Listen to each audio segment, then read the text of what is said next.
Welcome to democracy media. మీ ఊర్లలో, మీ మండలాలలో, మీ జిల్లాలలో, మీ రాష్ట్రంలో ఇప్పుడు మొత్తం దాదాపుగా చాలా వరకు నరకవేత ఎక్కువ జరుగుతూ ఉంది. అసలు ఏం నరుకుతున్నారు? అసలు ఇది మీకు కనబడ్డాయి, ఇప్పుడు కనబడకపోతే మాయమవుతూ ఉంటాయి. ఇదంతా ప్రభుత్వానికి తెలిసే చేస్తుందా, తెలియక చేస్తుందా అని కూడా మనం ఆలోచించుకుంటే అంత తెలిసే చేస్తుంది. దాదాపుగా మనం చూసినట్టయితే ఇప్పుడు మనకు గుట్టలు కనబడట్లేవు, అడవులు కనబడట్లేవు, దాదాపు ఇప్పుడు హెచ్సియులో ఉన్న భూములు కనబడట్లేవు, ఇప్పుడు ఉన్న ఆదివాసుల గూడాలలో ఉన్న ఆ భూములు కనబడట్లేవు. ఈ దేశంలో మొత్తం పర్యావరణ సంస్థలు ఉన్నాయి, అన్నీ ఉంటాయి, కాకపోతే ఏవి కనబడవు. ఇప్పుడు మన అన్నట్టు ఒక విషయం, ఈ దేశంలో రాజకీయ నాయకులు ఒక మొక్కను నాటుదాం, పర్యావరణాన్ని రక్షించుకుందాం, ఇటువంటి మాటలు చాలా చెప్తూ ఉంటారు. ఇవన్నీ చెప్పుకుంటారు కానీ మరి అడవులు నరికినప్పుడు మాత్రం వీళ్ళు ఎవరు రారు. పర్యావరణం రాదు, ఈ పర్యావరణానికి సంబంధించిన కమిటీలు రావు, సంఘాలు రావు, ఈ పర్యావరణానికి సంబంధించిన మంత్రులు రారు. అసలు ఎవరికి సంబంధమే లేదు ఇది.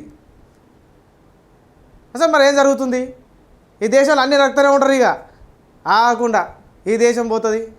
ఇప్పుడు ఆడిగించి ఇప్పుడు ఇజ్రాయెల్ పోతే ఆ దేశంలో మొత్తానికి 3వ వంతు భూమిని, 2వ వంతు భూమి మొత్తం సాగు భూమి మొత్తం ఇవాళ ఫాస్ఫరస్తో మొత్తం నిండిపోయింది.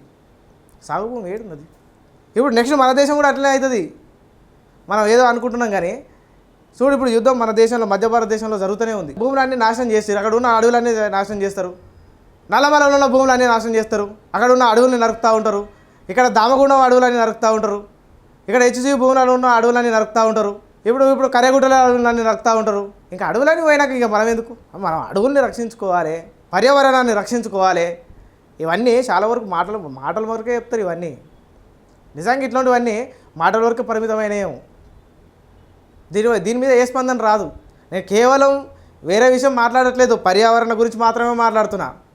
ఈ దేశంలో అడవులు నరుకుతూ ఉన్నారు, ఆ విషయం మీకు అందరికీ తెలిసిన విషయమే, చూస్తూ ఉన్నారు కానీ ఒక్కరు కూడా స్పందిస్తలేరు. అడవులు లేకపోతే మనం ఉంటామా?